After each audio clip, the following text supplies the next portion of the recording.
Dr. David Trim, thank you so much for joining us. You work in the Office of Archives, Statistics and Research. What sort of work do you do there? We deal with the records, the archives of the General Conference.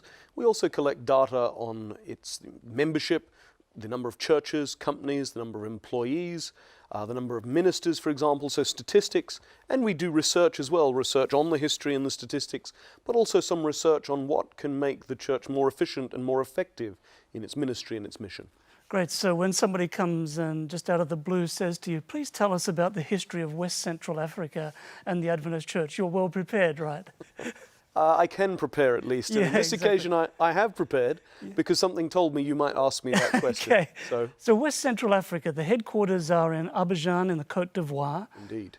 But it's a very large, diverse territory. It's a huge territory, Gary, and is our most challenging, most difficult area to work in Africa. Because of the nature of the cultures there, because Islam is very strong there, and also there's a linguistic divide. West Central Africa was colonized mostly by the British and the French.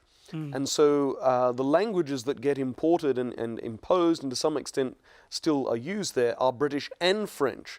Whereas, for example, much of the territory of the Southern Africa Indian Ocean Division is English speaking. They have a small French speaking section, but it's sort of easier. So West Central Africa has got problems dealing with world religions, dealing with the linguistic divide within the church, but also the fact that this is the poorest part of Africa, which is, of course, not the world's richest continent to begin with. Exactly.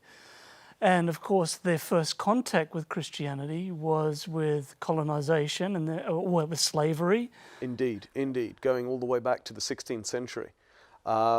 But fortunately, the church has managed to overcome some of those negatives. And it is interesting where Adventism first arrives in the country that today is called Ghana, but was then called the Gold Coast, a British colony, and it was called the Gold Coast because traders could get gold there, but it distinguished it from the slave coast, where Europeans went to trade in slaves. Ghana, they went to trade in gold, though in the end they traded for slaves there as well, because Europeans traded for slaves all around West Africa.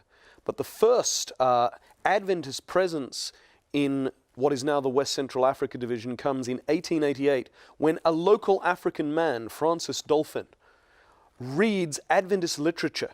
The International Tract Society, an Adventist organization at the time, had sent literature with sea captains and asked them to distribute it, which seems like, it's a bit of a risk. Is anyone going to read it? Right. But this local Ghanaian man, Francis Dolphin, read it. He was converted and he became a Sabbath keeper. And he writes to Adventist church leaders in America and says, this is the situation. And in 1892, a man called Lawrence Chadwick, who was president of the International Tract Society and traveled widely trying to distribute literature, went to the city of Appam in the Gold Coast, or Ghana, and spent some months there with Francis Dolphin. At the next General Conference session in 1893, he said, we have to send missionaries to West Africa. And so 1894, you get the first two missionaries. Their names are Edward Sanford and Carl Rudolph.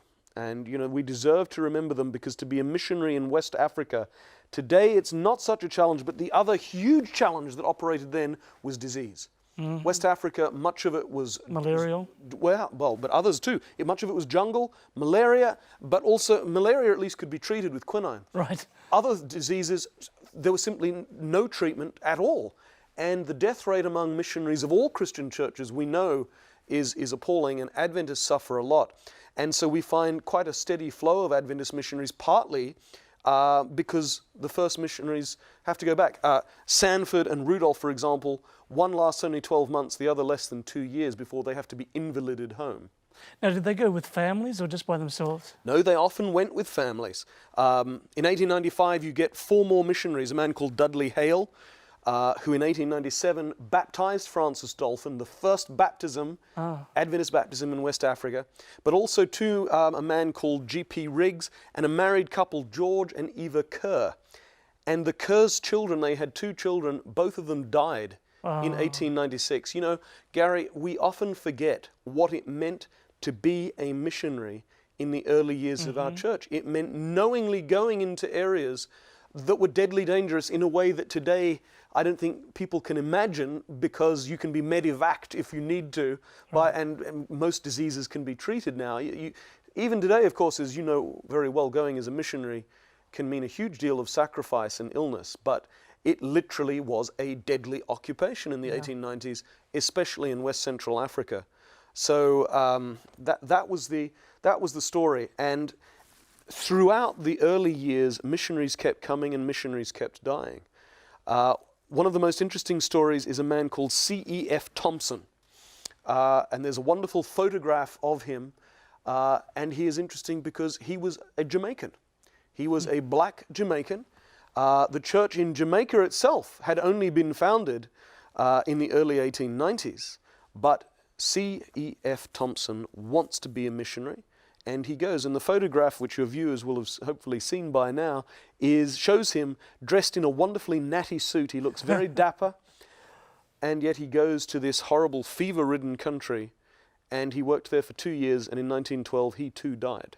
Oh. So even for people from a tropical, there were huge sacrifices involved, Gary, in planting our church in West Africa. Yeah. But the church has taken root there, and now it flourishes. And Ghana and parts of Nigeria, these are strongholds of the Seventh-day Adventist Church.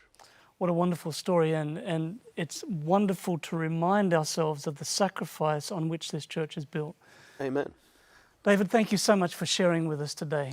It's a pleasure to be with you, Gary. Thanks for having me.